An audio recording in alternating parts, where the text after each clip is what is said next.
Les sources chiites reprennent certains des mêmes dictons tout en ajoutant de nombreux autres. Par exemple, le prophète a rapporté que Dieu dit « Ô mes serviteurs, vous êtes tous égarés, sauf celui que je guide. Demandez-moi donc, et je vous guiderai. Vous êtes tous pauvres, sauf celui que j'enrichis. Demandez-moi donc, pour les richesses, et je vous pourvoirai. Vous êtes tous des pécheurs, sauf celui que je relâche. Demandez-moi donc pardon, et je vous pardonnerai. » Le prophète a dit, la supplication est l'arme de l'homme de foi, le pôle central de la religion et la lumière des cieux et de la terre. On demanda à Ali, quelle parole est la meilleure aux yeux de Dieu? Il répondit, une grande quantité de dhikr, de supplication tadaru, et de supplication. Ali a dit, 4 choses contribuent au bien de l'homme et non à son détriment. La foi et l'action de grâce, car Dieu dit, que ferait Dieu en vous châtiant, si vous êtes reconnaissant et avez foi. 4. 147. Demandant pardon, car il dit, Dieu ne les châtierait pas si tu étais parmi eux, Dieu ne les châtierait pas s'ils demandaient pardon. 8. 33. Et la supplication, car il dit, mon Seigneur ne vous estimerait pas du tout, si ce n'était à cause de votre supplication. 25. 77. Hussein a dit, le prophète avait l'habitude de lever les mains lorsqu'il implorait et suppliait, comme un homme misérable, qui mendie de la nourriture. L'imam Muhammad al-Bakir a dit, Dieu n'aime rien de mieux que ce que ses serviteurs lui demandent. En bref, invoquer Dieu, c'est lui adresser des louanges, des remerciements, des espoirs et des besoins. C'est une prière, au sens personnel du terme communément compris par les chrétiens contemporains. Elle constitue une partie fondamentale de la vie religieuse, mais comme le dhikr, bien que commandée par le Coran en termes généraux, elle ne prend pas de forme spécifique dans les injonctions de la charia en raison de son caractère personnel et la nature intérieure. Tout le monde doit se souvenir de Dieu et l'invoquer, mais cela ne peut pas être imposé par la loi, car cela relève de la relation secrète entre l'être humain et son Seigneur. La salat, cependant, est le minimum absolu que Dieu acceptera des fidèles, comme signe de leur foi et de leur appartenance à la communauté. Son côté public est souligné par les mouvements corporels qui l'accompagnent et par le fait que sa forme et son contenu sont fondamentalement les mêmes pour tous les fidèles, même si son côté privé est démontré par le fait qu'il peut être accompli partout où l'on se trouve. En revanche, le dhikr et l'invocation sont totalement personnels, mais la vie privée de dévotion des grands exemples de religion devient souvent publique, car ils servent de modèle aux autres êtres humains. La sunna du prophète est précisément les pratiques des plus hautes figures de la religion, l'exemple de la bonté humaine transformée en un idéal que chacun devrait imiter, et les invocations que le prophète avait l'habitude de faire font partie de sa sunna. Lorsqu'il les récitait à haute voix, les compagnons s'en souvenaient et les mémorisaient. Ils venaient aussi le voir et lui demandaient des supplications qu'il pouvait réciter à diverses occasions et pour différents buts. Aux supplications du prophète, les chiites ajoutent les supplications des imams, en commençant par Ali. De nos jours, le manuel de prière complet le plus largement utilisé, qui contient une large variété de supplications de tous les imams et pour chaque occasion, est probablement Mafati al-Jinan, clé des jardins du paradis de / simple inversé Abbas Qumi, mort en 1359-1940. Le rôle de la supplication. Bien que de nombreuses supplications transmises par le prophète et les imams soient certainement des paroles spontanées du cœur, d'autres doivent avoir été composées dans le but exprès de les réciter à des occasions spécifiques ou de les transmettre aux pieux. La plupart des supplications prophétiques sont courtes et auraient facilement pu être récitées sur un coup de tête, mais certaines prières des imams comme la supplication de Zayn al-Abidin pour le jour des Arafat numéro 47 sont des compositions longues et élaborées. Même si elles ont commencé comme des prières spontanées, le fait même qu'elles aient été désignées comme des prières pour des occasions spéciales suggère qu'elles étaient notées puis répétées par l'imam ou ses disciples lorsque la même occasion se présentait à nouveau. Il n'est naturellement pas possible de connaître les circonstances dans lesquelles les supplications ont été composées, mais nous savons beaucoup de choses sur l'environnement général de l'islam primitif, ce qui peut aider à suggérer le rôle que ces supplications ont joué. Les supplications étaient jouées dans la communauté. De nombreux musulmans, sans doute beaucoup plus qu'aujourd'hui, consacraient une grande partie de leur vie éveillée à la récitation du Coran, à l'évocation de Dieu et à la prière. Même ceux qui ont quitté la Mecque et Médine pour prendre part aux campagnes par lesquelles l'islam s'est propagé, ou participer à la gouvernance du nouvel empire ne négligeaient pas nécessairement les pratiques spirituelles. Ceux qui se consacraient au culte, la supplication était la chair et le sang de l'imagination. Ils permettaient aux gens de penser à Dieu, et de garder cette pensée présente dans leurs activités quotidiennes. C'était une expression intime du tawhid ou de la profession de l'unicité de Dieu, qui ont façonné leur sensibilité, leurs émotions, leurs pensées et leurs concepts. Dans le contexte islamique, l'invocation apparaît comme l'un des principaux moyens par lesquels l'âme peut être modelée en accord avec la volonté divine et par lesquels toutes les pensées et concepts centrés sur l'ego peuvent être rejetés. L'accent mis de manière écrasante dans les saïfas sur l'accomplissement de la volonté de Dieu, que ta volonté soit faite, comme le prient les chrétiens illustre clairement. Une centralité sur Dieu qui nie toutes les ambitions personnelles et les désirs individuels opposés de quelque manière que ce soit à la volonté divine, une volonté qui est concrétisée par la charia et la sunna. Pour les musulmans d'alors comme aujourd'hui, obéir à Dieu signifiait imiter ce qui avait déjà été façonné par la miséricorde et la guidance divine, à commencer par le prophète, puis par les grands compagnons. Pour les chiites, les paroles et les actes des imams jouent un rôle si fondamental à cet égard qu'il semble parfois, du moins aux yeux des non-chiites, reléguer au second plan la sunna du prophète. Les compagnons des imams se référaient constamment à eux pour être guidés, tandis que les imams eux-mêmes suivaient la pratique du prophète consistant à passer de longues heures du jour et de la nuit dans la salat, le dhikr. Bien qu'une grande partie de cette vie dévotionnelle soit intérieure et personnelle, les imams avaient le devoir de guider la communauté et d'enrichir leur vie religieuse. Comme le souligne l'imam Zayn al-Abidine dans le traité des droits, traduit en annexe, il est du devoir de tout détenteur de savoir de le transmettre à d'autres, et les imams furent reconnus comme de grandes autorités de l'islam par leurs contemporains, sunnites comme chiites. Il était donc tout naturel qu'ils composent des prières dans lesquelles leur connaissance de la nature humaine était mise en évidence. La relation avec Dieu s'exprimait dans les termes les plus personnels et pouvait être transmisée. Les invocations sont devenues une propriété commune. Beaucoup, sinon la plupart, des invocations rapportées dans le saïfa semblent être de ce type. Quelques-unes d'entre elles, comme son invocation pour le jour de la rupture du jeûne 46 ou pour le jour du sacrifice 48, semblent avoir été composées pour des occasions publiques. L'une d'elles fournit une invocation interne. Il existe des preuves suggérant que l'imam avait en tête ses disciples plutôt que lui-même. Dans l'invocation pour les parents 24, il parle comme si ses parents étaient encore en vie, alors que cela ne pouvait guère être le cas, à moins de supposer qu'il les composait dans sa jeunesse avant les événements de Karbala. Tawhid en mode dévotionnel. Toute personne sensible à la faiblesse humaine et à l'amour de Dieu ne peut qu'être touchée par certaines des supplications contenues dans le saïfa. Nous avons ici l'un des plus grands sommités spirituels de l'islam, tellement impressionné par le sentiment de la bonté, de la miséricorde et de la majesté de Dieu qu'il exprime son néant absolu devant le Créateur en des termes qui peuvent paraître étonnamment explicites pour quelqu'un que ses disciples considèrent comme le possesseur d'une telle sainteté. Dans le saïfa, nous voyons la spiritualité islamique ou cette dimension de la religion de l'islam qui traite de la réalité pratique et vécue de la relation personnelle entre l'homme et Dieu exprimée dans la plus universelle des langages, celui de l'aspiration concrète et intime de l'âme à l'accomplissement et à la perfection. Les idées et les attitudes musulmanes remontent au tawhid ou à la profession de l'unicité de Dieu telle qu'elle est exprimée dans la première moitié de la shahada. Il n'y a pas d'autre Dieu que Dieu. C'est l'essence du message coranique, comme les autorités musulmanes l'ont affirmé et réaffirmé tout au long de l'histoire de l'islam.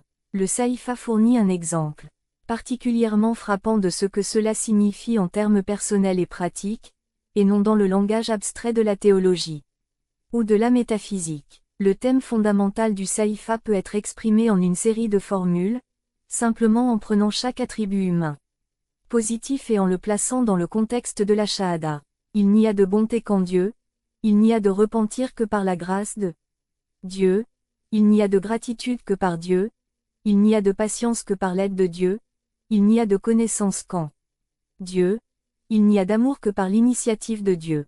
Le complément de cette perspective est que chaque attribut négatif appartient à l'être humain. Il n'y a de mal qu'en moi, il n'y a d'orgueil qu'en moi-même, il n'y a d'impatience que dans mon propre ego, il n'y a d'ignorant que moi, il n'y a de haine qu'en moi-même.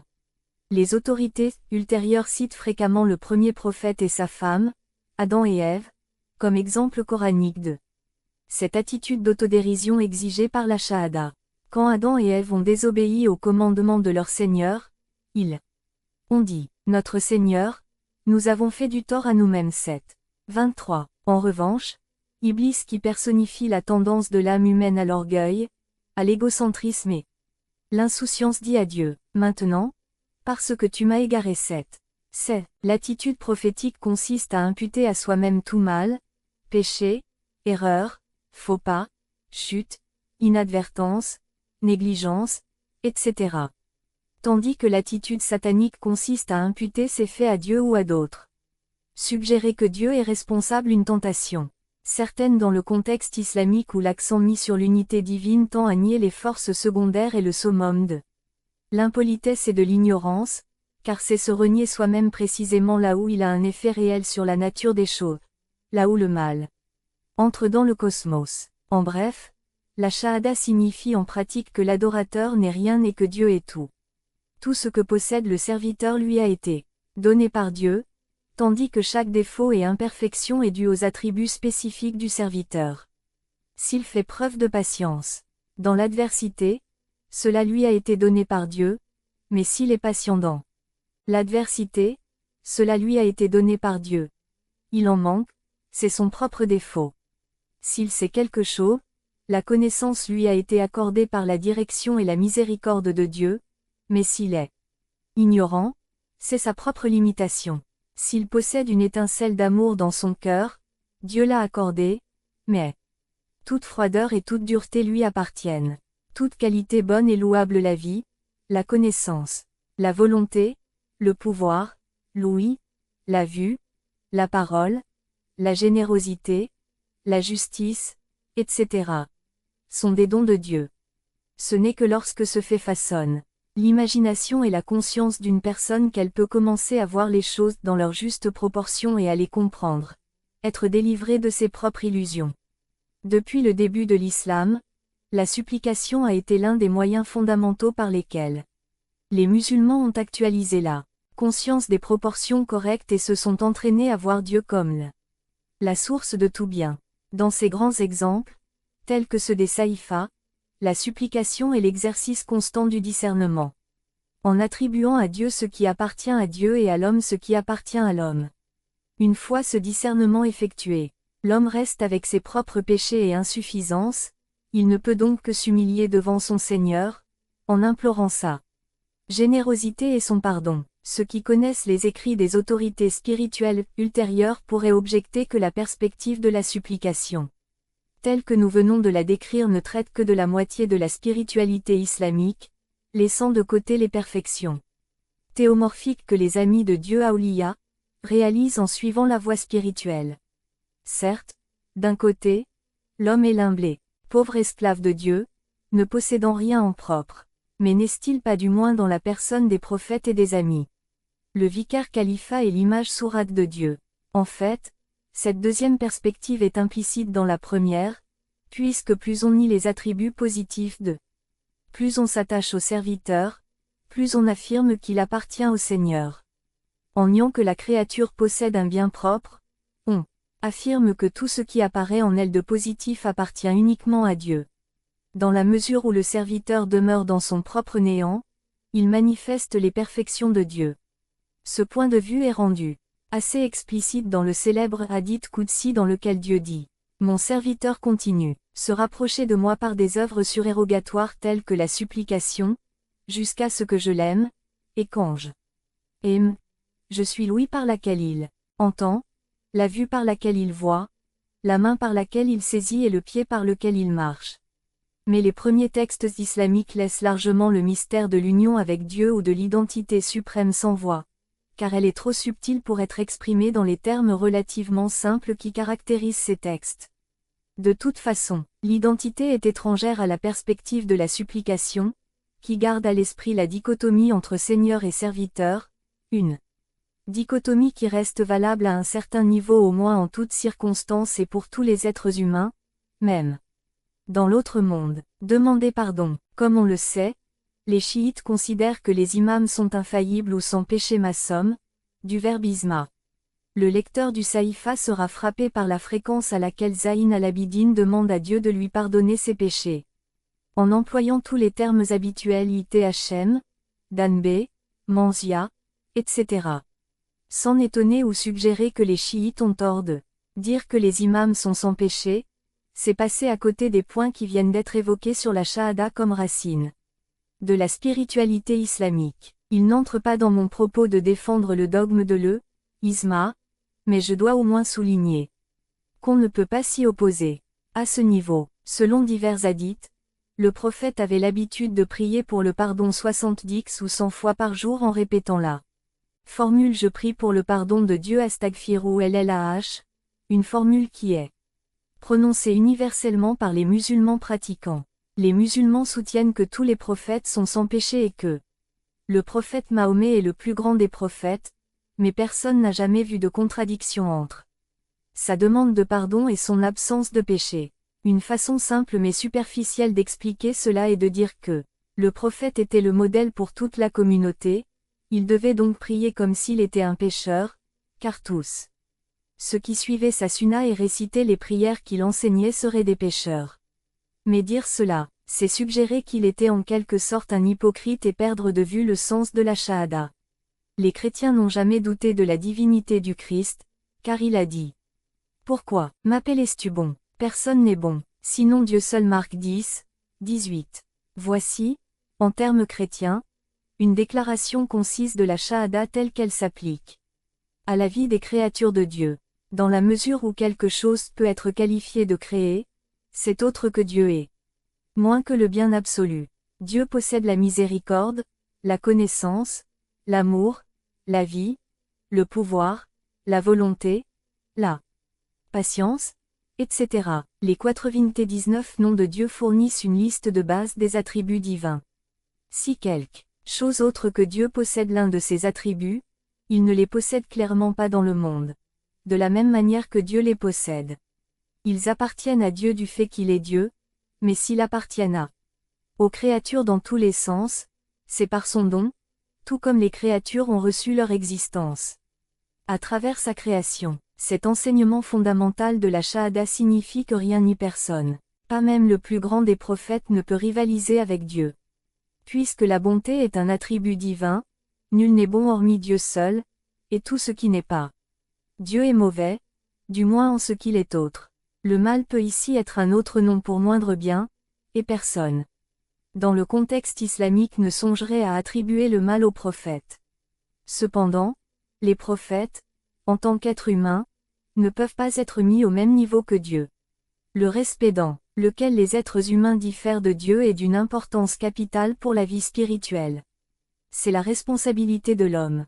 Il s'accroche à la différence entre sa propre servitude, sa propre création, sa propre insuffisance, sa propre nature pécheresse. Ce qui lui permet d'accomplir ce qui lui est demandé en tant que créature de son Seigneur.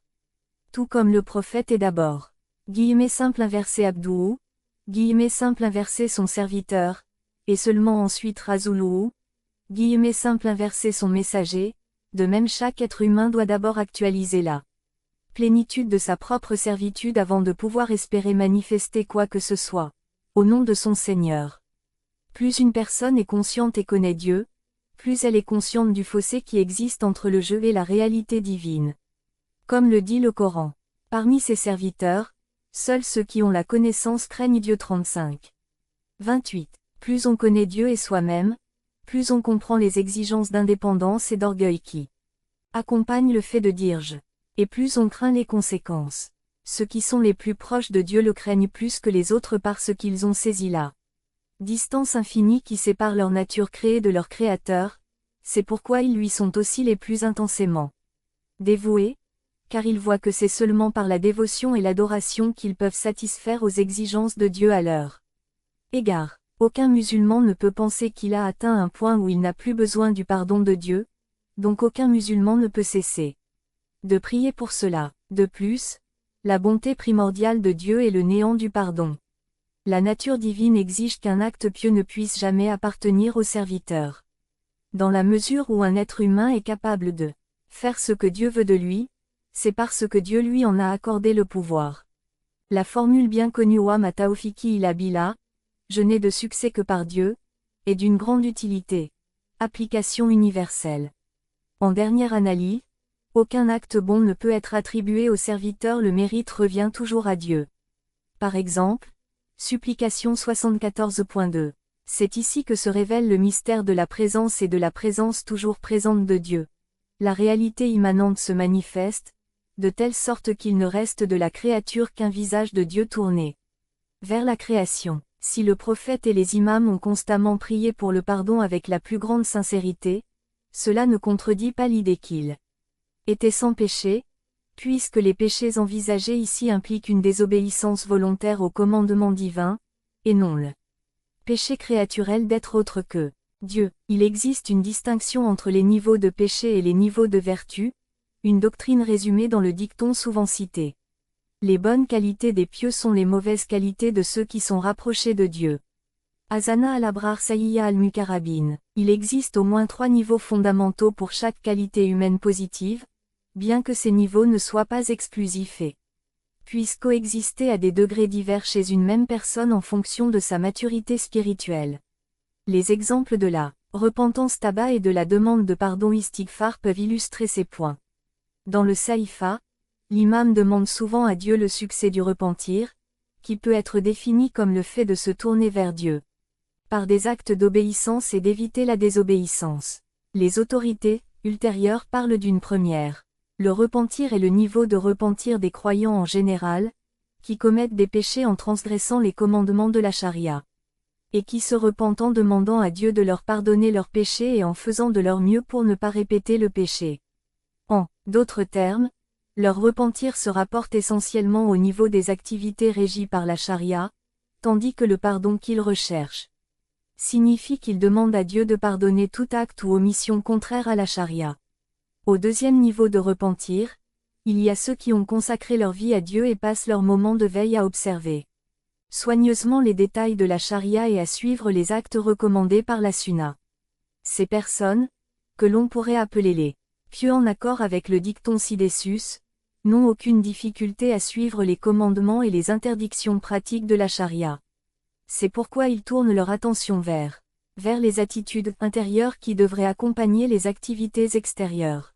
Ils se repentent de l'insouciance ghafla de leurs propres âmes, qui sont incapables de se souvenir de Dieu avec présence parfaite. Ils considèrent que leurs actes d'obéissance ne sont pas à la hauteur de l'idéal en raison de leur faiblesse et les diverses formes d'aveuglement et d'hypocrisie que Satan est capable d'instiller dans leur cœur, comme la tentation d'attribuer à eux-mêmes leur piété et leur diligence à observer la charia. Ils ne se repentent pas de leurs actes pécheurs, car ils observent la charia avec exactitude et ne pêchent pas selon les définitions de la charia. Au contraire, ils se repentent de pensées et d'intentions inappropriées et demandent à Dieu de les pardonner. Pardonnez-le chaque fois qu'il se produit. Le troisième niveau est celui de ceux qui se rapprochent de Dieu. Ils ont dépassé les péchés extérieurs et intérieurs, car ils ne voient rien d'autre que la volonté, la direction et la miséricorde de Dieu dans chaque acte et chaque pensée, mais ils sont toujours confrontés à la plus grande de toutes les barrières, celle de leur propre moi, le voile suprême entre l'homme et Dieu. Dieu leur a donné la connaissance de lui-même et d'eux-mêmes, de sorte qu'ils ont compris que le je ne peut jamais être totalement innocent ou sans péché. Ils se repentent de leurs propres insuffisances en tant que créatures, et demandent pardon pour leur propre existence en tant qu'être séparés. Les lecteurs occidentaux pourraient objecter qu'il y a quelque chose d'artificiel dans cette division du repentir en niveaux. Comment peut-on se repentir de sa propre existence?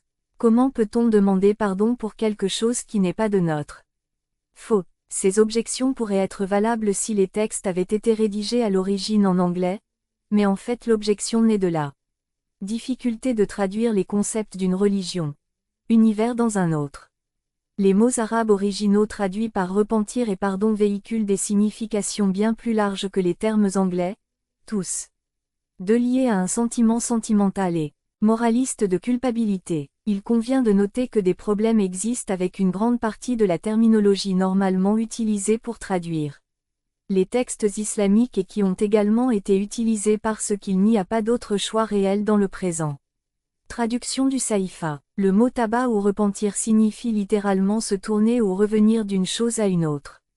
L'un des noms coraniques de Dieu est Al-Tawwab, celui qui se tourne, et le verbe de cette racine est utilisé à la fois pour le repentir de Dieu et pour le repentir. Le repentir de l'homme se réfère à tous les niveaux de détournement de soi vers Dieu. Il n'y a aucune différence entre le fait de concevoir le soi comme un tissu de péché ou comme le voile de l'ignorance et de l'insouciance qui se rapporte à la situation de créature. Il se peut qu'un sens moraliste soit attaché à ce mot dans un contexte particulier, mais il se peut aussi que non. De la même manière, le terme maghfira en arabe est bien plus riche que le terme pardon en français. Pour commencer, le Coran attribue à Dieu trois noms divins différents issus de cette racine, Al-Ghafour, Al-Ghafir et Al-Ghaffar, et des distinctions subtiles sont souvent établies pour différencier les différents modes de pardon qu'ils impliquent. Plus important encore, le sens fondamental de maghfira est couvrir, voiler, dissimuler. Ainsi, le pardonneur est celui qui voile les péchés et les insuffisances humaines. En arabe, le sens littéral de dire je demande pardon à Dieu et je demande à Dieu de me cacher. La plupart des gens peuvent comprendre qu'ils demandent à Dieu de cacher leurs péchés, mais ceux qui se rapprochent de Dieu verront qu'ils ont besoin de la dissimulation. Dissimulation de quelque chose de bien plus profond et radical, puisqu'inhère à toute chose créée. Lorsque le prophète ou l'imam Zayn al-Abidin demande à Dieu de pardonner leurs péchés, ils sont parfaitement sincères. Nous ne pouvons pas accepter cette demande, mais cela n'implique pas nécessairement que leurs péchés soient du même ordre que les nôtres. Comme les textes islamiques nous le rappellent fréquemment, le Qiyabi-lnafs, jugez-les autres par soi-même, est toujours trompeur, surtout si les autres ont bénéficié de faveurs spéciales de Dieu. Attitude spirituelle et nom de Dieu. Les penseurs musulmans ont souvent divisé les noms de Dieu en deux grandes catégories en opposant des attributs tels que la colère Ghadab et la miséricorde. Rama, la justice simple inversée ADL et la générosité Fadel, la sévérité Car et la douceur LUTF. La majesté Jalal et la beauté Jamal, ou la majesté et la munificence Ikram. Les noms de colère sont liés à la distance et à la transcendance de Dieu, tandis que les noms de miséricorde sont liés à sa proximité et à son immanence. La charia et le kalam théologie dogmatique ont tendance à mettre l'accent sur la proximité de Dieu, gravité et incomparabilité tanzi, tandis que la spiritualité islamique et la littérature dévotionnelle mettent davantage insister sur sa douceur et sa similitude tashbih. La charia ne s'intéresse pas particulièrement à Dieu, car sa fonction est de fixer des lignes directrices pour le domaine de l'action. Dans la mesure où Dieu est pris en compte, il est conçu avant tout comme le commandant et le législateur. En ce qui concerne la fixation de la loi, il est un monarque à qui il faut obéir. Un monarque et surtout le roi éternel se tient bien au-dessus de ses sujets, qui sont en fait ses esclaves, et il fait respecter ses décrets au moyen de flagellation, de prison et d'exécution. C'est pourquoi la charia évoque naturellement le Dieu de la transcendance et de la justice, et les juristes fuqaha, en général, présentent l'islam avec un visage sévère et sévère. Le Dieu des juristes partage de nombreux attributs avec le Dieu décrit par les partisans du kalam, qui se préoccupaient principalement de renforcer l'autorité de la charia tout en utilisant les outils de la pensée rationnelle. De plus, le kalam n'a jamais joué dans l'islam le même rôle important que la théologie dans le christianisme, car ses préoccupations sont largement éclipsées par le dévouement de tous les musulmans à la charia. La charia. Le kalam se propose de défendre la charia et les principes de la foi contre les critiques rationnelles, c'est pourquoi les théologiens ont abordé leur sujet en employant la raison simple inversée AQL ou al-Nazar al-Akli. Ils ont donc choisi de considérer certains sujets qui n'intéressaient pas la communauté dans son ensemble. Pour la plupart des gens, cela ne fait aucune différence que le Coran soit éternel ou créé, tant qu'il est. Car Dieu leur parle à travers lui. Bien que le kalam remplisse une fonction nécessaire dans l'univers islamique, la grande majorité des fidèles n'avaient aucune connaissance des critiques rationnelles contre lesquelles le kalam était. Les défendant, ils n'avaient donc aucune utilité pour le kalam. Il était tout simplement sans rapport avec la vie religieuse de la plupart. Personne. Les théologiens ayant fait appel à la raison pour témoigner de leurs efforts, ils ont affirmé avec une grande ferveur la transcendance de Dieu. La raison ne peut accepter le sens littéral de nombreux détails du Coran et des hadiths, tels que le visage de Dieu, ses yeux, sa main, ses pieds, sa position assis, son rire, son sourire, son hésitation, son désir, sa joie devant le repentir de l'homme, sa surprise devant l'absence de désir sensuel chez un jeune homme pieux, etc. Les théologiens se sont sentis obligés d'expliquer de telles descriptions en termes de qualités abstraites. Ainsi, par exemple, la main de Dieu est interprétée comme une référence à une qualité impersonnelle telle que le pouvoir. Il ne s'agit pas de remettre en cause la validité de ces interprétations, mais simplement de souligner que les mots et les images relativement concrets que l'on trouve dans le Coran et les hadiths nourrissent l'imagination. Grâce à eux, les êtres humains acquièrent la capacité de penser à Dieu en termes personnels et d'établir une relation intime et intérieure avec leur Seigneur. Un Dieu inconcevable, ou un Dieu qui ne peut être connu qu'à travers des déclarations abstraites de foi n'est d'aucune utilité pour la grande majorité des gens. L'imagination se nourrit du concret, non de l'abstrait. Quand Dieu parle dans un langage qui fait appel à l'imagination, il s'adresse ainsi à tous les fidèles, contournant la raison et faisant appel à quelque chose de bien plus universel dans le cœur humain. Mais, quand les théologiens emploient une méthodologie rationnelle et disciplinée, ils s'adressent à des intellectuels comme eux. Ainsi, les fidèles ont trouvé une nourriture spirituelle non pas dans les représentations sèches et abstraites d'un monde lointain, mais dans les images de la foi chrétienne. Dieu a fourni par le kalam mais dans l'imagerie chaleureuse et concrète du Coran, du hadith et du spirituel. Autorité. Personne ne pouvait aimer le Dieu des théologiens. Bref, de par la nature de leur discipline, les juristes et les théologiens mettent l'accent sur le Dieu de l'éloignement et la transcendance. En revanche, les autorités spirituelles parlent du Dieu décrit dans le Coran et les hadiths comme il se décrit lui-même, sans négliger sa proximité avec toutes les créatures. Puisque le Dieu du Coran est avant tout un Dieu de miséricorde et de tendresse, un Dieu d'intimité et de sollicitude. Les autorités spirituelles soulignent la dimension personnelle de la relation homme-divin. Elles insistent sur la proximité et l'immanence de Dieu, et elles nous rappellent souvent des versets coraniques tels que « Où que vous vous tourniez, là est la face de Dieu 2. 115. Il est avec toi où que tu sois 57. 3. Nous avons certes créé l'homme, nous savons ce que son âme murmure en lui, et nous sommes plus proches de lui que la veine jugulaire. 5 ans. C'est, puisque la charia concerne essentiellement l'activité, elle est orientée vers les affaires extérieures qui sont régies par les lois du roi éloigné. Kalam est polémique et rationnel, se préoccupant principalement de les attributs divins du Dieu transcendant, non pas avec les dimensions humaines de la relation avec un Dieu qui est aussi immanent. Le Coran et les hadiths fournissent les graines à partir desquelles la charia et le kalam ont grandi, mais ils fournir les graines de l'attention ultérieure qui a été accordée par les autorités spirituelles à tous les dimensions de l'âme. La littérature dévotionnelle aborde ce domaine intérieur d'une manière éminemment pratique, tentant de façonner l'âme selon les modèles révélés.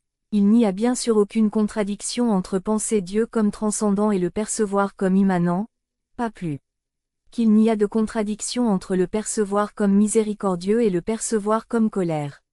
Dieu se révèle sous diverses formes, qui exigent à leur tour des perceptions rationnelles et des réponses psychologiques différentes. On ne peut pas penser exactement de la même manière à l'égard du glorifié Al-Sabu, qui transcende tout ce que l'homme peut concevoir, et du proche Al-Karib, qui est plus proche que la veine jugulaire. On ne peut pas non plus ressentir la même chose à l'égard du doux, du bienveillant et du compatissant qu'à l'égard du vengeur et du sévère dans la punition. Une foi codifiée et institutionnalisée, les réponses humaines aux révélations de Dieu dans le Coran en sont venues à mettre l'accent sur certains attributs divins plutôt que sur d'autres. Une réponse a été appelée jurisprudence, une autre kalam, une autre soufisme, etc. Tous ces points de vue coexistent chez les grands représentants de l'islam, tout comme ils coexistent dans le Coran et dans l'âme du prophète. Mais dans la période initiale, il est difficile de démêler les différents fils, car les formes institutionnelles qui les mettent en valeur n'existent pas encore. Cependant, il est facile de voir que certaines manifestations de l'islam primitif tendent vers une direction ou une autre. La caractéristique particulière de la littérature dévotionnelle telle que la saïfa est de mettre l'accent sur la qualité personnelle de la relation de Dieu avec ses serviteurs et son amour omniprésent. La prédominance de la miséricorde. Certains musulmans contemporains et de nombreux érudits occidentaux ont examiné le Coran en portant les lunettes des juristes et des théologiens. En conséquence, ils voient un Dieu qui est juste et sévère, commandant, préoccupé uniquement de battre ses serviteurs pour qu'ils suivent sa loi. Ils ont tendance à ignorer le fait que, pratiquement chaque chapitre du Coran commence par les mots « Au nom de Dieu, le tout miséricordieux, le très miséricordieux », et que le Coran mentionne les noms de miséricorde de Dieu. Compassion, bonté, générosité, pardon et amour environ 10 fois plus souvent qu'il ne mentionne ces noms de colère et de sévérité. L'image dominante du Coran est celle d'un Dieu profondément préoccupé par le bien-être de ses créatures et prêt à pardonner presque tout, si seulement elles se repentent et reconnaissent sa souveraineté. Face à la réalité de la miséricorde et de la colère, l'adorateur cherche l'unique et fait tout ce qu'il peut éviter l'autre. C'est un thème constant dans la littérature dévotionnelle, en général et dans le saïfa en particulier. Le prophète a donné le modèle dans sa supplication bien connue. Je cherche refuge auprès de ton bien. Je suis satisfait de ton mécontentement, et je pardonne ton châtiment. Je cherche refuge auprès de toi contre toi. Dieu est à la fois celui qui satisfait et celui qui mécontent, celui qui pardonne et celui qui punit. Le fidèle prie donc Dieu pour qu'il le protège contre lui-même, car il n'y a aucune autre menace significative. De plus, le serviteur peut être sûr que la miséricorde de Dieu surmontera effectivement sa colère, car Dieu est par essence miséricordieux et n'est en colère qu'accidentellement. Le Coran nous dit dans 2 versets que la miséricorde de Dieu. La miséricorde embrasse toutes choses 7. 156, 40. 7. Mais elle ne suggère jamais que sa colère soit si universelle. Selon un célèbre hadith Qudsi, Dieu dit « Ma miséricorde précède ma colère » ou a la priorité sur ma colère, ou prédomine sur ma colère. Dieu ne se montre dur et dominateur envers ses créatures que dans certaines circonstances et pour des objectifs bien précis. Objectifs qui sont eux-mêmes définis par la miséricorde. Le prophète a exprimé ce point par cette remarque. Le feu de l'enfer est un fouet avec lequel Dieu conduit ses serviteurs au paradis. La miséricorde de Dieu est si réelle qu'il ne manquera pas de passer outre les péchés de ceux qui s'ouvrent à elle. Padwick fait référence à la qualité mosaïque des invocations musulmanes. Elle écrit « Alors que les prières de certains, des grands saints témoignent d'une individualité spirituelle, la grande majorité de ces dévotions est constituée de petits éléments bien éprouvés, arrangés selon des modèles toujours nouveaux. Prière traditionnelle du prophète, verset du Coran, bénédiction du prophète, demande de pardon, cri de louange, le tout sous des formes connues et autorisées. Le saïfa est fortement marqué par l'individualité de l'imam, tout en affichant également cette qualité mosaïque. Mais cette qualité, elle-même reflète le Coran, qui est une mosaïque de noms et d'activités de Dieu, d'histoires des prophètes, d'injonctions légales, de promesses et d'avertissements concernant le jour dernier. Il a été dit plus haut que l'un des objectifs de l'invocation est de façonner l'imagination du fidèle conformément aux normes islamiques. Un hadith bien connu nous dit que les musulmans peuvent connaître le caractère qouloub du prophète à travers l'étude du Coran. En suivant la sunna du prophète, l'adorateur absorbe le Coran à tous les niveaux de son être, et à son tour, Il est absorbé par le Coran, la parole divine, et le modèle divin de sa propre âme. Si certaines autorités anciennes ont qualifié la Saïfa de sœur du Coran, c'est en partie pour cette raison. La particularité de cette mosaïque réside peut-être dans le fait qu'elle exprime une variété d'attitudes spirituelles qui reflètent avec précision le modèle coranique et prophétique de la perfection humaine. Chaque élément de la mosaïque du Saïfa correspond à des éléments du texte coranique et de l'âme du prophète. Le lien entre les attitudes spirituelles exprimées dans le Saïfa et les déclarations coraniques. La connaissance de Dieu et de sa relation avec ses serviteurs peut être clairement perçue dans le recours constant de l'imam au nom de Dieu et dans son expression toujours appropriée de l'attitude humaine correspondante. D'un côté, l'imam insiste sur sa propre insuffisance et sur son péché, reconnaissant qu'il ne mérite rien d'autre que la colère de Dieu. De l'autre, il se réfugie à plusieurs reprises dans la miséricorde de Dieu et dans les déclarations coraniques de Dieu concernant la primauté du pardon, demandant à Dieu de faire de lui ce qui est digne d'un être si miséricordieux, et non ce qu'il mérite lui-même. Agis envers moi avec le pardon et la miséricorde dont tu es digne. N'agis pas envers moi avec le châtiment et la vengeance dont je suis digne. 73.3. En bref, à travers la mosaïque de la supplication, l'adorateur passe d'un point de vue à un autre, en accord avec les différentes relations qui existent entre lui et Dieu telles que décrites dans le Coran. Le point de vue de l'homme change parce que chacun des noms divins désigne un visage différent de Dieu tourné vers lui. Pourtant, tous sont des visages de Dieu, et il n'y a pas d'autre Dieu que Dieu, d'où la multiplicité apparente des les noms et les visages se dissolvent dans l'unité divine. L'insuffisance et le péché de l'homme sont bien réels à leur niveau, et le Saïfa, entre autres, fait preuve d'une remarquable conscience de la profondeur de l'imperfection humaine. Mais les grandes autorités spirituelles de l'islam soutiennent que, face à la faiblesse humaine, la miséricorde immense de Dieu prend le dessus et la colère divine pâlit en comparaison. Plus les êtres humains reconnaissent leur propre insuffisance, plus ils font appel à la pitié et à la commisération de Dieu. La supplication et la supplication sont la réponse naturelle de l'homme à la shahada, le fait que l'homme n'est rien comparé à Dieu, et que Dieu, qui est fondamentalement miséricorde, est la seule vraie réalité. La supplication répond au commandement de Dieu. Ne désespérez pas de la miséricorde de Dieu. Certes, Dieu pardonne tous les péchés. 39. 53. Il existe un hadith concernant l'imam Zayn al-Abidin qui mérite d'être rapporté car il est en parfaite adéquation avec l'accent mis par le Saïfa sur la miséricorde et le pardon de Dieu. Un jour, on lui rapporta que Hassan al-Basri, mort en 110 728, le célèbre ascète, avait dit « Il n'est pas étrange qu'une personne périsse comme elle périt. Il est seulement étrange qu'une personne soit sauvée comme elle est sauvée. » L'imam répondit « Mais je dis qu'il n'est pas étrange qu'une personne soit sauvée comme elle est sauvée, il est seulement étrange qu'une personne périsse comme elle périt, étant donné l'étendue de la miséricorde de Dieu. » Le suppliant qui répond au Dieu du Coran n'oublie jamais la colère de Dieu, mais il reste confiant que la nature essentielle de Dieu se révélera, malgré ses propres faiblesses. Padwick a été tellement frappé par la dévalorisation des péchés humains qui semble résulter de cette attitude qu'elle fait preuve d'un rare parti pris chrétien, objectant que cela conduit à une certaine superficialité morale dans certaines prières de pardon et qu'elle est incapable d'attribuer un quelconque coup moral au pardon de Dieu, faisant ici et dans le reste du passage allusion à la doctrine chrétienne de l'expiation. Parmi 3 exemples de superficialité morale, elle cite les lignes suivantes de l'imam Zayn al-Abidin, trouvées dans Al-Saïfat al-Kamisa. « Mon Dieu, mes péchés ne te nuisent pas et ton pardon ne t'appauvrit pas.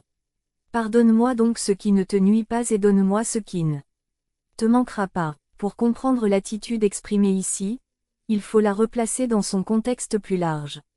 L'attitude spécifique exprimée par l'imam correspond précisément à la réalité de la miséricorde et du pardon infini de Dieu tel que révélé dans divers versets coraniques. De nombreux passages du Saïfa présentent la même attitude. De plus, lorsque l'imam dit « Tu es le Seigneur généreux pour qui le pardon des grands péchés n'est rien 31.0, ou pardonner un grand péché n'est rien pour toi, passer outre des méfaits énormes ne t'est pas difficile, Supporter des crimes indécents ne t'inquiète pas. 12.13. Il ne fait que reprendre le commandement du prophète mentionné ci-dessus. L'adorateur doit être ferme et rendre son désir grand. Car ce que Dieu donne n'est rien de grand pour lui. Quoi qu'il en soit, le contexte de ces prières montre que l'attitude morale qui les accompagne n'est guère superficielle. Car elle exige de s'abstenir de toute arrogance, de s'éloigner de la persistance dans le péché et de s'attacher fermement à la prière de pardon. 12.13. La superficialité morale ne peut s'ensuivre que si l'adorateur se souvient de la volonté de Dieu, miséricorde et oublier sa colère, mais les deux sont toujours gardés en vue. Le saïfa et la spiritualité islamique. Malgré les études qui ont rejeté cette idée, de nombreuses personnes en Occident croient encore que le véritable islam réside dans la simplicité, l'austérité, le légalisme, le formalisme et un Dieu perçu comme juste et transcendant. Ces éléments de la civilisation islamique qui démontrent la complexité, la subtilité, la chaleur, l'amour, l'intériorité, la spiritualité, ainsi qu'un Dieu de miséricorde, de compassion et d'immanence, sont considérés comme largement étrangers à l'islam coranique ou comme des réactions à son égard. Des érudits comme Massignon ont souligné qu'une personne dotée d'une sensibilité spirituelle n'a besoin que de lire le Coran pour que de telles idées disparaissent. Mais peu de gens qui ont adopté les vieux stéréotypes possèdent ce genre de sensibilité ou seraient intéressés à changer leurs idées préconçues, de peur de susciter de la sympathie dans leur cœur. Mon but ici n'est pas de rejeter, comme tant d'autres l'ont fait avant moi, ces préjugés courants concernant la nature du véritable islam, mais je voudrais souligner qu'un ouvrage comme le Saïfa fait ressortir une dimension intérieure de l'islam qui peut être beaucoup plus difficile à percevoir dans d'autres textes anciens. Lorsque les érudits et autres étrangers examinent l'islam, ils perçoivent naturellement ce qu'ils peuvent voir au premier abord. Il est difficile de pénétrer dans le cœur des gens ou d'examiner leurs relations personnelles avec Dieu, et la plupart des gens ne s'y intéressent pas. S'il existe un moyen de pénétrer dans le cœur des gens, il faut pour cela étudier les préoccupations les plus intimes des individus, telles qu'elles se reflètent dans leurs activités et leurs écrits. Mais les dimensions de l'islam qui ont le plus retenu l'attention des observateurs extérieurs sont extérieures et évidentes, et elles se trouvent également relativement dépourvues de l'amour et de la chaleur que l'on associe normalement en Occident à la spiritualité. La civilisation islamique dans son ensemble ressemble beaucoup à une ville musulmane traditionnelle. Les murs extérieurs la rendent terne et sombre, et il n'est pas facile d'accéder au monde qui se trouve derrière les murs. Mais si l'on devient intime avec les habitants de la ville, on découvre de ravissantes cours et jardins, remplis de fleurs parfumées, d'arbres fruitiers et de fontaines étincelantes. Ceux qui écrivent sur l'histoire, les événements politiques et les institutions islamiques ont affaire aux murs, car ils n'ont aucun accès aux jardins. Certains jardins sont ouverts à l'étude du soufisme, de l'art et l'architecture, la poésie et la musique, mais comme tous ces éléments sont apparus sous des formes historiques spécifiques, influencés par l'environnement qui les entoure, leurs profondes racines islamiques peuvent facilement être perdues de vue. Les jardins traditionnels et authentiques de la ville, et les plus difficiles d'accès, sont les cœurs de l'art. C'est ici que les supplications transmises par les piliers de l'islam primitifs peuvent ouvrir une toute nouvelle vision de l'esprit animant l'islam, car elles fournissent des informations directes sur accès au type d'attitudes humaines qui sont la condition préalable à un plein épanouissement de l'idéal islamique. Autre dimension. Cette introduction peut sembler suggérer que le saïfa traite exclusivement de la spiritualité islamique. Mais le saïfa traite aussi d'autres domaines. Comme nous l'avons souligné plus haut, les grands représentants de l'islam rassemblent tous les niveaux des enseignements islamiques, tout comme ceux-ci sont réunis par le Coran et le Hadith. Si la spiritualité a été mise en avant dans la discussion des saïfas, cela a à voir avec le fait que l'œuvre est un recueil de supplications, et ces léchis présupposent certaines attitudes envers la réalité divine qui ne peuvent être comprises en dehors du contexte de la spiritualité. Mais le saïfa fournit également des enseignements qui sont applicables à de nombreux niveaux différents, du niveau théologique au sens le plus large du terme au niveau social. Une analyse approfondie de ces enseignements exigerait un livre bien plus long que le Saïfa lui-même. On espère que la publication de cette traduction encouragera les chercheurs à étudier le contenu des prières contenues dans le Saïfa ainsi que les prières laissées par d'autres piliers de l'islam primitif, les imams chiites en particulier pour faire ressortir toute la gamme des enseignements qu'elles contiennent. Le plus que l'on puisse faire ici est de faire allusion à certains des autres sujets importants abordés par le Saïfa. Et mentionner quelques-unes des questions importantes que Selechi soulève. L'islam est une réalité organique qui possède 3 dimensions fondamentales. La pratique ou la charia à l'islam, la foi à l'iman qui comprend la doctrine et les enseignements intellectuels et la spiritualité à l'ihsan. Dans l'expérience vécue de la communauté, ces dimensions sont intimement liées, même si diverses formes institutionnelles ont tendance à les traiter séparément. Les sources les plus anciennes, comme le hadith prophétique ou le Nahj al-Balagha de Ali, traitent de ces 3 dimensions, bien que l'on puisse isoler différents passages mettant l'accent sur une épopée spécifique plutôt que sur une autre. Mais un ouvrage comme le Nahj al-Balagha converge profondément avec le Saïfa en ce qu'il rassemble des affirmations sur toutes sortes de sujets, de la métaphysique à la nature du gouvernement correct, en passant par les défauts personnels de certains contemporains d'Ali. Il n'y a pas d'accent mis sur la spiritualité, car il s'agit clairement d'un dimension de l'islam parmi d'autres, bien qu'une spiritualité et une sainteté profonde sous-tendent tout ce qu'Ali dit. En revanche, le Saïfa, par sa forme et son contenu suppliant, met l'accent sur la dimension la plus intime de l'islam. Mais en même temps, elle touche aussi à d'autres dimensions de l'islam. Par exemple, la catégorie traditionnelle de foi concerne Dieu, les anges, les prophètes, les Écritures, le jour dernier et la mesure qadar du bien et du mal. Ces objets de foi constituent le sujet de base de la plupart des pensées islamiques telles qu'elles ont été développées dans la philosophie du kalam et dans le soufisme théorique. L'imam Zayn al-Abidin discute parfois de tous ces sujets dans le Saïfa. Il mentionne ainsi souvent les anges, tandis que sa bénédiction sur les porteurs du trône 3 offre le meilleur résumé disponible des croyances musulmanes à leur sujet. L'imam fait également souvent référence au domaine des pratiques islamiques, ou à la charia au sens large.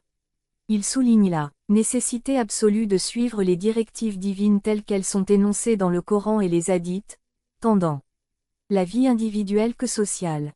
C'est pourquoi le Saïfa fournit de nombreux enseignements sociaux spécifiques ainsi que des injonctions générales, comme la nécessité d'établir la justice dans la société. Mais comme les enseignements sociaux concernent le domaine de la pratique, la dimension la plus extérieure de l'islam, ils doivent être considérés dans le contexte des enseignements doctrinaux et spirituels de l'imam. Comme il l'explique très clairement dans son traité des droits, une hiérarchie de priorité doit toujours être respectée. L'individu vient avant le social, le spirituel avant le pratique et la connaissance avant l'action. Chaque être humain a une longue série de devoirs sociaux, mais ceux-ci dépendent de ses devoirs les plus essentiels, qui sont en premier lieu la foi en Dieu et en second lieu la mise en relation de sa propre personne avec la réalité divine. La traduction. La présente traduction du Saïfa suit l'original arabe avec autant d'exactitude littérale que possible tout en conservant un texte anglais lisible et compréhensible. J'ai conservé le Coran d'Arberi, interprété en vue d'un modèle de la façon dont cela pourrait être fait. J'ai été particulièrement préoccupé par maintenir la cohérence dans la traduction des termes et préserver le caractère concret de la terminologie originale, en estimant que le sens du texte ne peut être saisi sans tenir compte de sa forme. Il a déjà été suggéré que l'une des vertus de la littérature dévotionnelle ancienne est sa capacité à parler un langage relativement concret, préthéologique, d'une grande universalité. Par conséquent, toute démarche la direction de rendre les termes concrets de manière abstraite, en prêtant attention au sens rationnel plutôt qu'au sens rationnel, que les images évoquées par la forme linguistique, nous emmènent vers le kalam et loin de l'univers du Coran, du hadith et de l'intimité des invocations et les mêmes. C'est pourquoi j'ai généralement préféré des termes plus littéraux comme jardin à des termes relativement abstraits comme paradis. Mon grand-père, Ali bin al-Hussein, le père de Muhammad bin Ali, a dit. Que le poison soit sur eux tous, avec une scène de 1. Le plus grand Saïd, Najm al-Dinba'a, Al-Sharaf Abul Hazan Muhammad ibn Ahmad ibn, Ali ibn Muhammad ibn, Umar ibn Yahya al-Alawi al-Azani, un que Dieu lui fasse miséricorde, nous a rapporté. 2. Il a dit, le cheikh, Abu Abdallah Muhammad ibn Ahmad ibn Shariar 3, le trésorier de la maison du trésor de notre maître, le commandeur des croyants, Ali ibn Abi Talib sur lui la paix, nous a dit au mois de Rabi, de l'année 516 mai-juin 1122, ce alors que le Saïfa était en cours de lecture, devant lui et moi j'écoutais. 3. Il a dit, je l'ai entendu en train d'être lu devant le véridique Cheikh Abu Mansour Muhammad ibn Ahmad ibn Abdalaziz al-Ukbari le juste 4. Que Dieu ait pitié de lui, par Abu el-Mufadal Muhammad ibn Abdallah ibn al-Mutalib al-Shaybani. 5. Il a dit, Al-Sharif Abu Abdallah Jafar ibn Muhammad ibn Jafar ibn al-Hazan ibn Jafar ibn al-Hazan ibn Amir al-Mouminin, Ali ibn Abi Talib 6 sur eux la paix nous a rapporté. 5. Il a dit, Abdallah ibn Umar ibn Khattab al-Zaya 7 nous a rapporté l'année 265. 6. Il dit, mon oncle maternel, Ali ibn Numan al-Alam 8 est un parent de moi. 7. Il a dit, Umer ibn Mutawakil al-Takafi al-Balki nous est lié par son père Mutawakil ibn Aaron. 9. 8. Il a dit, j'ai rencontré Yahya ibn Zaïd ibn Ali sur lui la paix alors qu'il se rendait au Khorasan après son. Mon père a été tué et je l'ai salué. 10. 9. Il m'a dit, d'où viens-tu? J'ai dit, du pèlerinage. 10. Il m'a interrogé sur sa famille et sur les fils de son oncle paternel à Médine et il m'a vivement insisté au sujet de l'imam Jafar ibn Muhammad sur lui la paix, alors je lui ai donné des nouvelles de lui et d'eux et de leur chagrin à cause de son père Zaïd ibn Ali sur lui la paix. 11. Il m'a dit, mon oncle paternel imam Muhammad al-Bakir ibn Ali sur lui la paix m'a conseillé. Mon père a ordonné à son oncle paternel de ne pas se révolter et il lui a fait savoir quelle serait l'issue de son affaire s'il se révoltait et quittait Médine. As-tu rencontré le fils de mon oncle paternel, Jafar ibn Muhammad sur lui la paix? J'ai dit, oui. 12. Il dit, l'as-tu entendu parler de quelque chose à propos de ma liaison? J'ai dit, oui. 13. Il dit, qu'a-t-il dit de moi? Dis-le-moi. J'ai dit, que je sois votre sacrifice. Je ne veux pas vous confronter à ce que j'ai entendu de lui. 14. Il dit alors, veux-tu m'effrayer en me faisant mourir? Dis-moi ce que tu as entendu. J'ai dit, je l'ai entendu dire que tu serais tué et crucifié comme ton père a été tué et crucifié. 15. Son visage changea de couleur et il dit, Dieu efface tout ce qu'il veut, et il le rétablit, et avec lui est la mère du livre. 11. Au Mutawakil, Dieu a soutenu cette affaire par notre intermédiaire et a désigné pour nous la connaissance et l'épée. Ces deux sont combinés en nous, tandis que les fils de notre oncle paternel ont été choisis uniquement pour la connaissance. 16. Je dis, que je sois ton sacrifice. Certes, je vois des gens qui penchent davantage vers le fils de ton oncle paternel, Jafar sur lui la paix que vers toi et ton père. 17. Il dit, certes, mon oncle paternel Muhammad ibn Ali et son fils Jafar sur eux deux, que la paix soit sur eux, appellent les gens à la vie, mais nous les appelons à la mort. 18. Je dis, ô fils du messager de Dieu, ont-ils plus de savoir, ou bien en avez-vous plus? 19. Il regarda un moment vers le sol, puis il releva la tête et dit, nous avons tous de la connaissance, mais eux savent tous que nous savons, et nous ne savons pas tout ce qu'ils savent. Puis il me dit, as-tu écrit quelque chose du fils de mon oncle paternel? J'ai dit, oui. 20. Il dit, montre-le-moi. J'ai donc sorti différentes sortes de connaissances et je lui ai apporté une invocation qui m'avait été dictée par Abu Abdallah sur lui la paix. Il m'avait raconté que son père, Muhammad ibn Ali sur eux deux la paix là, lui avait dicté et lui avait dit que c'était une des invocations de son père, Ali ibn al-Hussein sur eux deux la paix, d'Al Saïfat al-Kamila, d'où 21. Yahya l'a regardé jusqu'à ce qu'il en arrive à la fin. Il m'a dit, m'autorises-tu à le copier? J'ai dit, ô fils du messager de Dieu, demandais-tu permission pour ce qui vous appartient à tous? 22. Il dit, je vais certainement vous apporter un compagnon avec les invocations parfaites que mon père avait gardées de son père. Mon père m'a conseillé de les préserver et de les cacher à ceux qui n'en sont pas dignes. 23. Umer dit. Mon père Mutawakil dit. Alors je me suis levé devant lui, je l'ai embrassé sur la tête et je lui ai dit. Par Dieu, ô fils du messager de Dieu, je professe la religion de Dieu par amour pour toi et par obéissance envers toi. J'espère qu'il me favorisera dans ma vie et ma mort par ton amitié. 24. Il jeta alors la feuille que je lui avais donnée à un serviteur qui était avec lui et dit. Écris cette invocation en belle écriture et donne-la moi. Peut-être la mémoriserai-je, car je l'avais demandé à Jafar que Dieu le protège et il me l'a refusé. 25. Mutawakil a dit. J'ai donc regretté ce que j'avais fait et je ne savais pas quoi faire. Abu Abdallah, il ne m'avait pas ordonné de ne le remettre à personne. 26. Il fit alors venir un coffret et en sortit un saïfa fermé et scellé. 13. Il regarda le sceau, l'embrassa et pleura. Puis il le brisa et détacha la serrure. Il ouvrit le saïfa, le plaça sur ses yeux, et le passa sur son visage. 27. Il dit, par Dieu, ô Mutawakil, n'eût été les paroles que tu as mentionnées de la part du fils de mon père. Mon oncle que je serai tué et crucifié je ne te le remettrai pas et je serai avare avec. 28. Je sais que sa parole est la vérité, qu'il a reçue de ses pères, et qu'elle sera confirmée. Je crains que des connaissances comme Séléchi ne tombent entre les mains des Omeyyades et qu'ils ne les cachent et ne les stockent dans leur trésor pour eux-mêmes. 29. Prends-le donc, garde-le-moi et attends-le avec moi. Puis, quand Dieu aura accompli mon affaire et que quant à l'affaire de ces gens, ce qu'il accomplira, ce sera une confiance de ma part auprès de vous pour être emmenés chez les fils de mon oncle paternel, Muhammad et Ibrahim. 14. Les deux fils d'Abdallah ibn Alazan Ibn Ali sur les deux derniers d'entre eux. Ils se chargeront de cette affaire après moi. 30. Mutawakil a dit, j'ai donc pris le saïfa. Quand Yahya ibn Zaïd a été tué, je suis allé à Médine et j'ai rencontré Imam Abu Abdallah Jafar as-Sadiq sur lui la paix. Je lui ai raconté la nouvelle de Yahya. Il pleura et son sentiment pour lui était intense. 31. Il dit, que Dieu ait pitié du fils de mon oncle paternel et qu'il rejoigne ses pères et ses grands-pères. 32. Par Dieu, ô Mutawakil, la seule chose qui m'a empêché de lui remettre l'invocation était ce qu'il craignait pour le saïfa de son père. Où est le saïfa? J'ai dit, le voici. Il l'ouvrit et dit, ceci, par Dieu, est l'écriture de mon oncle paternel Zaïd et les supplications de mon grand-père Ali ibn al-Hussein sur eux.